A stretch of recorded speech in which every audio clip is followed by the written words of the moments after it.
A paz do Senhor, mis amados irmãos, irmãs, amigos e amigas que continuamente me acompanham em esta rede social. Aqui quem fala uma vez mais é o professor e pastor missionário Miguel Vera Tudela. Pois bem, eu tenho algumas informações que passar para vocês, boas e também ruins. Então, vocês podem me ver em estes momentos com a camisa brasileira, da seleção brasileira. E é porque eu sou cidadão brasileiro. Eu sou cidadão brasileiro. Então, amo este país, amo o povo brasileiro, o respeito, amo as leis e as respeito. Então, até o dia de hoje, nunca tive problemas com a justiça. Nunca estive em uma delegacia por alguma coisa errada que algum momento eu fiz. Eu he estado nas delegacias para tirar algum documento que sempre os cidadãos a vezes tiramos. Mas por infringir a lei ou por importunar ou por brigar com meus vizinhos, isso nunca aconteceu. Então eu tenho uma reputação e uma moral alta no lugar onde eu vivo, onde eu moro, já faz mais de 40 anos. Então, há notícias boas e notícias ruins. As notícias boas é que estamos orando continuamente para que o que tem que acontecer na República de Venezuela aconteça. A queda iminente do ditador Nicolás Maduro está cada vez mais perto. Nestes exatos momentos, há helicópteros e aviões da Força Aérea Norte-Americana que estão voando no espaço aéreo da Venezuela, sobretudo em Caracas, e estão lançando panfletos para os cidadãos de Caracas poder ler a mensagem escrita por el governo norte-americano para que os cidadãos brasileiros venezolanos não saiam de suas casas, que permaneçam nas suas casas como um lugar de refúgio, porque o caldo, como decimos aqui no Brasil, vai engrossar. E é porque em qualquer momento,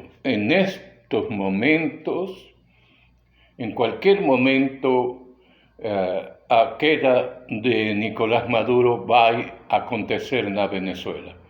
26 anos, esse governo de esquerda, putrefacto, ladrão, corrupto, endemoniado, porque isso é o que aconteceu na Venezuela de Chávez. Chávez fazia sacrifícios humanos de crianças, dedicou Venezuela ao diabo diante das câmaras de televisão, tirou o corpo de Simão Bolívar e fez trabalhos com esse corpo diante de todo o povo venezuelano. E ele fazia o que ele queria nessa nação. E então dedicou a Venezuela para Satanás. Ele praticava magia negra, mas essa magia negra pesada mandou trazer da Cuba, os chamados paleiros. Você pergunta a qualquer cidadão venezuelano, porque eles estão esparcidos por todo o mundo. Pergunta se eles sabem o que é os paleiros. E eles vão a falar. Os paleiros não é outra coisa que aquelas pessoas que praticam a magia negra, inclusive com ossos de mortos. Imagina até qué punto llegó esa dictadura de Hugo Chávez. Y ahí Hugo Chávez nomea, porque no fue una elección, fue una nomeación que aconteció en Venezuela, y Hugo Chávez deja no poder a este psicópata, ese ladrón mentiroso, asesino, brujo, la peor especie, Nicolás Maduro. Y ahora, en estos momentos, después de muchos años de oración, 26 años de oración, de jejum, de clamar al Señor, ya se acerca el fin de esa dictadura demoníaca, y hasta que por fin Venezuela voltará a ser nuevamente libre. Mas hay un punto importante que yo quiero tocar en esta tarde sobre esa noticia, porque ustedes deben saber, y si no saben, ahora van a saber, que reconstruir es mucho más difícil que construir. Reconstruir una nación es mucho más difícil que construir una nación. Y ahí algunos alumnos míos me preguntan, ¿por qué, profesor? Siempre las cosas que yo paso para vocês na meu canal na rede social, sempre eu passo informações e também frases que eu falo dentro da sala de aula. Então, por que é mais difícil reconstruir que construir? Porque é como uma casa. Para você construir uma casa, você precisa de um terreno.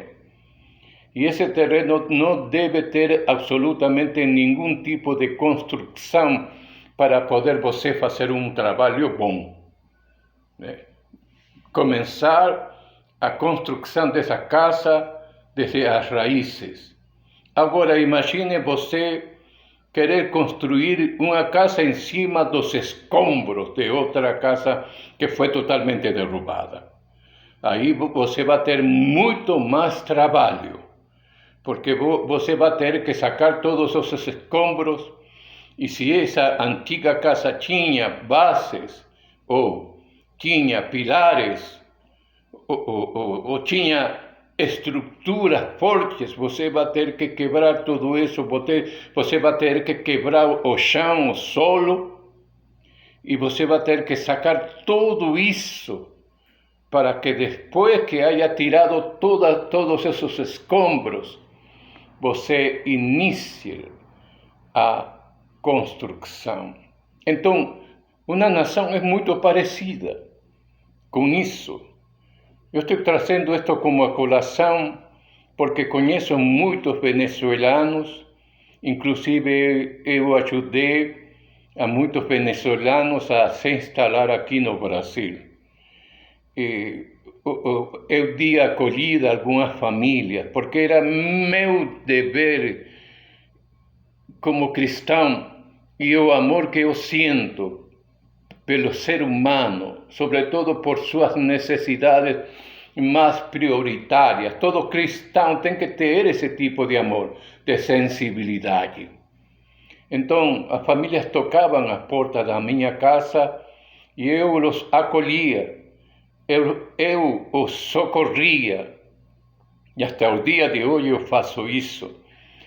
Eu os levava para que depois de alguns dias de haverlos assistido, pudiesen encontrar um emprego, um trabalho, e depois os maridos, eles se encargavam de alugar um local, um kitchenette, e levar sua família para morar em esse local. Mas eu fiz isso milhares de vezes. Muitas famílias eu socorri aqui em Manaus. Então, todos eles me conhecem. E uma das coisas que mais me chama a atenção é que o dizer deles o que eles dizem continuamente é que apenas caia Maduro, eles vão voltar para seu país. Então eu entendo o desespero deles para voltar para a terra amada, a Venezuela, porque é assim que eles consideram seu país, sua pátria, a terra amada. A maioria deles tem casa na Venezuela. A maioria deles tem os seus familiares, os velhos, ficaram lá, os pais, os avós, ficaram lá, os seus ancestrais ficaram lá, e eles trabalham aqui, pagam o aluguel, com o dinheiro compram comida, e com o dinheiro restante eles enviam dinheiro para socorrer aos velhos que ficaram na Venezuela. Então, o desejo deles, em vez de estar pagando aluguel, porque isso é um gasto, quase a terceira parte do salário vai para pagar aluguel. Então, eles tendo casa lá na Venezuela, eles não teriam por que pagar aluguel, eles voltariam a Venezuela e morariam nas suas casas. E eles têm esse desejo no coração de que imediatamente que Maria Corina assuma a presidência na Venezuela, e juntamente com o presidente eleito e recomendado por Maria Corina, então eles vão voltar para a Venezuela. Mas há um ponto importante aqui. Novamente repito, reconstruir um país não é igual que construir. Apesar que a construção dos países de América Latina, de América Espanhola, foi difícil.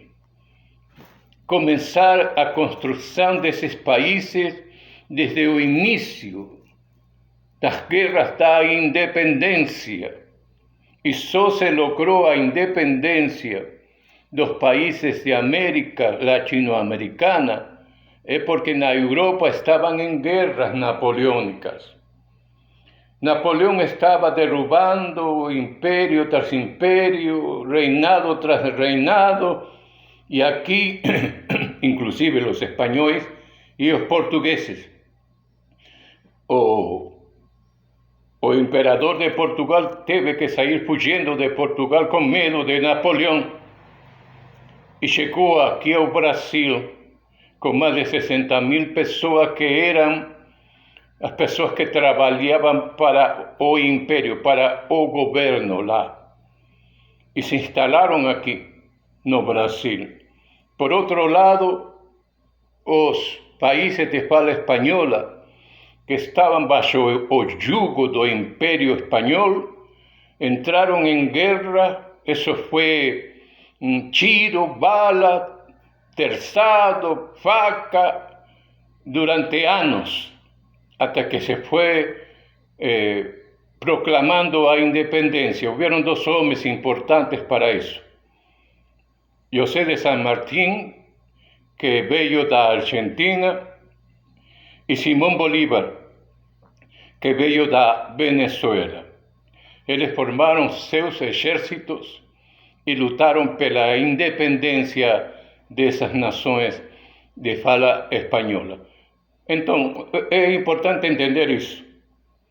Enquanto eles estavam lutando, se matando nos países para libertar da opressão espanhola, aqui no Brasil, Dom Pedro II firmou um ato de independência. Foi uma assinatura declarando a independência do Brasil de Portugal. Não houve um derramamento de sangue. E o imperador logrou conseguir algo que era impossível para os países de fala espanhola: a integridade. A integridade que o Simón Bolívar queria lograr, que era o sonho de uma só nação de fala espanhola. Ele não conseguiu. Mas aqui no Brasil, o Império conseguiu ter essa integridade, essa estrutura de unificação. E atualmente, o Brasil é a unificação de estados que estão ligados através de uma Constituição, Estados Federativos do Brasil. Então, é importante nós poder trazer isso como a colação, porque há muitos cidadãos de fala espanhola que não sabem isto, mas escutam este canal, escutam as mensagens que transmito através de este meio de comunicação. Então, é por isso a diferença do Brasil e dos demais países de América Latina de fala espanhola.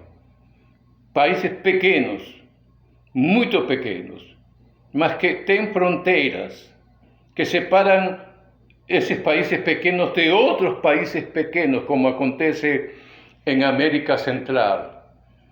E se você vai passar por todos esses países, você tem que ter um passaporte, carimbar o passaporte e descer do ônibus ou do autobus e carimbar a entrada e passar de um país para outro, de um país para outro e de um país para outro. É sumamente difícil, mas você tem que fazer. Então vem a pergunta para mim continuamente: professor, por quê? Por que aconteceu essa divisão? Eu quero dizer para todos vocês, meus amados irmãos, irmãs, amigos e amigas dos países de fala espanhola, essa divisão aconteceu depois da proclamação da independência. Então, as terras tinham dono. Os espanhóis eram os donos dessa terra. Quando eles foram expulsos da América, então outros tomaram conta dessas terras. Eles chegaram a ser os donos dessas terras. E as famílias que moravam dentro dessas terras chegaram a ser parte dos donos dessas terras, propriedade dos donos dessas terras. Então, para que não houvesse nenhum tipo de problema jurídico em quanto a propriedade privada, eles colocaram fronteiras. Famílias poderosas levantaram fronteiras e fizeram suas divisões, e nós temos um país independente, com uma Constituição independente. Vamos a criar uma bandeira, vamos a criar um hino nacional para nosso país e vamos a reescrever a história. E assim foi como nasceram países pequenos, como Belize, por exemplo. Você pode recorrer Belize, que é um país que está no Caribe, e você pode recorrer esse país em 4 horas. Países tão pequenos como Nicarágua ou El Salvador, pequenos a comparação do Brasil. Países pequenos que podem ser passados de uma fronteira a outra em 6 horas. Então, mas são países independentes. E precisamente por essa divisão de terras e de poder político é que nós temos todo esse conglomerado de países diferentes em América Espanhola. É interessante, né? Enquanto aqui nós temos a solidificação da estrutura de estados que são governados por um presidente da República e que tem uma Constituição em que todos os estados, todos os governadores, prefeitos, todo mundo tem que estar sujeito a essa Constituição. É por lei isso. Então, essa é a estrutura política do Brasil, uma república federativa, unificada através da Constituição. Então, eu estou trazendo tudo isso como a colação, porque em este momento, como eu falei, a notícia é que a Maduro restam poucas horas. Agora, não quer dizer que eu deseje a morte de Maduro. Eu quisiera que o peguem vivo e que o metam preso para que ele sienta na pele o sofrimento do povo venezuelano. Ya Hugo Chávez ya sabemos onde está. Está lá, né? En ese lugar. Mas Nicolás Maduro tem que entender que lo que ele hizo, ele tem que pagar. Por más que haya acumulado todas esas riquezas de miles de millones de dólares, a base do sofrimento, da fome, a base da dispersão do povo venezuelano por todo o mundo. Ele tem que pagar por lo que ele fez. E para que ele pague, ele tem que ser pego vivo, julgado, condenado e preso. Então, assim se fará verdadeiramente justiça. Uma informação negativa, uma informação, uma notícia que entristece todos os brasileiros, é que o presidente Bolsonaro foi preso ontem, dia domingo, pelo ministro, eu ia falar outra palavra, mas é verdadeiramente um psicópata. Pronto, já falei. Um psicópata.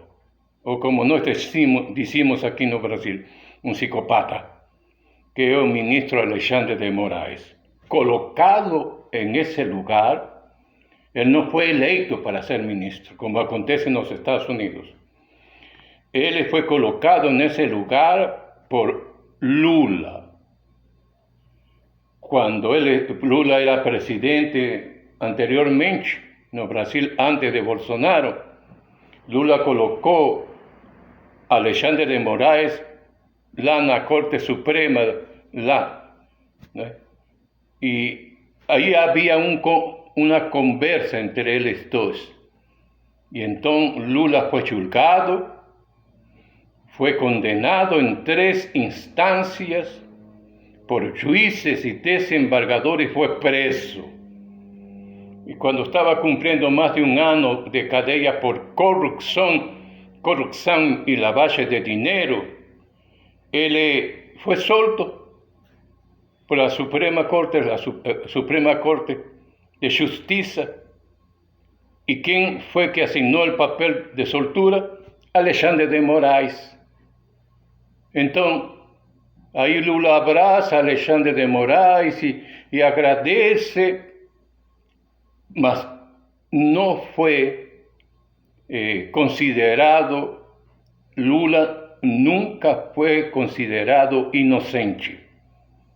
De todas as acusações que fizeram contra Lula, nenhuma sequer ele é inocente. Então, mas está solto, está livre, e ainda mais, quem coloca na presidência da República a Lula é Alexandre de Moraes e o Supremo Tribunal Federal. Então, Alexandre de Moraes odeia, como decimos aqui no Brasil, odeia a Jair Messias Bolsonaro. E ele o quer ver morto. E ele não sabe o que mais fazer para atingir a vida do antigo presidente do Brasil. E por que isso, professor? Por que isso, pastor? Por que tanto ódio contra Jair Messias Bolsonaro es simplesmente porque si no hacen alguna cosa contra Jair Messias Bolsonaro, ele pode chegar à presidência novamente. Ele é um candidato fortíssimo para a presidência da República. E cada dia que passa, a imagem de Lula como um péssimo presidente, um péssimo administrador, corrupto, ladrão, safado, sem vergonha, mentiroso, ele cada vez mais sua imagem está denigrada diante de todos os brasileiros. Então, o perfil de Bolsonaro é que ele é um homem honesto. Um homem honesto. Eu votei por Bolsonaro. E, através de meu voto, Bolsonaro foi eleito como presidente da República. Eu sei que houve muita manipulação de votos, muita artimanha, e Lula supostamente ganhou as eleições. E está governando agora através de toda essa manipulação de votos. E isso é comprovadamente que aconteceu. Se comprova que isso aconteceu. Mas há alguma coisa que se me dizem a mim, que Bolsonaro vai ser novamente candidato para a presidência, eu quisiera que Bolsonaro mudasse seu comportamento em algumas atitudes. Ele tem que deixar, meu amado irmão, minha amada irmã, meu amado amigo, minha amada amiga, que você é brasileiro como eu. Eu novamente mostro meu RG. Sou brasileiro. E se há alguma coisa que eu não concordo com Bolsonaro e que ele cometeu esse erro lá no seu governo, é que foi muito permissivo, muito flexível. Ele não foi malicioso. Ele tinha que entender que não podia agir com a Constituição nas 4 linhas, como ele sempre falava, 4 linhas para todos, 4 linhas tem que ser nosso norte constitucional. Mas você não pode tratar a um bandido, a um delinquente, a um ladrão, a um assassino, ou com a Constituição e temos que passar-lhe a mão e assim. Ele é devido ser mão forte, mão segura, com princípios éticos e morais, sim. Respeitando a Constituição, sim. Valorizando a Constituição, sim. Mas penalizando aqueles que tinham que ser penalizados e tirá-los do poder. Tirá-los. Porque se essa gente voltasse no poder, eles fariam o que estão fazendo atualmente. Eu queria deixar 2 exemplos. E vocês podem, pelo amor de Deus, vocês podem me criticar. Aí, no vídeo que vou postar, tem aí as críticas que vocês podem me fazer. Ou podem opinar se eu estou errado ou se eu estou certo. Mas eu quero colocar 2 exemplos, e que são exemplos nítidos de como se tem que agir com esse tipo de pessoas.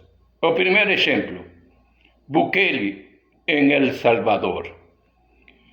Eu sempre investiguei, procurei, pesquisei como é que Bukele logrou colocar tanto bandido na cadeia. Olha, isso não foi fácil. Bukele teve que amarrar-se às carças, amarrarse las calzas, como nos decimos, amarrarse los pantalones y tener cojones, nosotros decimos cojones en español, que es culhões en portugués, coragem. Y una de las primeras cosas que Bukele fez fue fechar el Supremo Tribunal Federal de El Salvador. Comprobó que era una serie de jueces y desembargadores corruptos. Y bajo esa comprobación fechó el Tribunal Federal lá en El Salvador. Entonces Bukele puede gobernar ahora con mão firme. Y todos esos ladrones, asesinos, narcotraficantes, todos tatuados hasta na cara, asesinos, tienen cara de asesinos. La policía prendió todos ellos y ahora están metidos na cadeia. Están na cadeia. Otro ejemplo que voy a colocar aquí en esta tarde. O recientemente electo presidente de Bolivia, él ganó a presidencia a través de las elecciones democráticas. Y él fue el mayor votado en Bolivia porque el pueblo boliviano se cansó del socialismo. Vio que el socialismo que pregaba Evo Morales y pregaba Hugo Chávez y Nicolás Maduro, el socialismo del siglo XXI va a ser la recuperación económica de nuestros países, el mismo discurso de Lula con el Foro de São Paulo. El pueblo boliviano estaba viendo su país, Bolivia, siendo desintegrado. Estaban ya hablando Bolivia anexarlo al Perú, porque no sabían qué hacer. Su moneda estaba a punto de desaparecer y la economía estaba en frangalhos, como la economía venezolana en la actualidad. Y entonces, ¿qué hacemos? No queremos más socialismo. No queremos más esa bagunza política. Queremos recuperar nuestro país. Ya eligieron ese presidente actual. Yo tenía anotado el nombre de él, mas por su cualificación, por su trayectoria, por su fama, él vio a corrupción no sistema judicial na Bolivia y comprobó que esos jueces corruptos eran unos dos culpados de que Bolivia estuviese en esas condiciones. Mandó fechar ese poder judicial y ahora está gobernando, colocando las cosas en su lugar. Mas para hacer eso, tanto Bukele como este presidente de Bolivia, él tenía que tener coragem para enfrentar todos esos vagabundos. Bolsonaro hubiese podido hacer eso aquí en Brasil. Claro que sí. Él tenía la faca y el queixo en la mano. Y sobre todo, tenía Deus respaldándolo. Deus a su lado y encima de él para gobernar o Brasil. Otro punto importante que Bolsonaro tenía era a maioria do povo brasileiro. A maioria do povo brasileiro está com Bolsonaro. E eu também. Eu quisiera novamente que Bolsonaro voltasse ao poder e tirasse toda essa quadrilha de vagabundos, ladrões, mentirosos, safados, sin vergonha. Tirasse. E esta vez pegase a Alexandre de Moraes y lo metiese en la cadeia por corrupto, por ladrón, por mentiroso, por safado, por haber destruído a Constitución y gobernar. Él es el que goberna verdaderamente o Brasil. No es Lula, es Él. Entonces, si Él fizer, Bolsonaro llegar à presidência, e se ele fizer isso, o Brasil vai ser uma potência em América Latina. Que o Senhor em Cristo os abençoe, Deus os guarde, Deus os proteja, Deus os cuide. No nome de Jesus, no nome de Jesus, no nome de Jesus.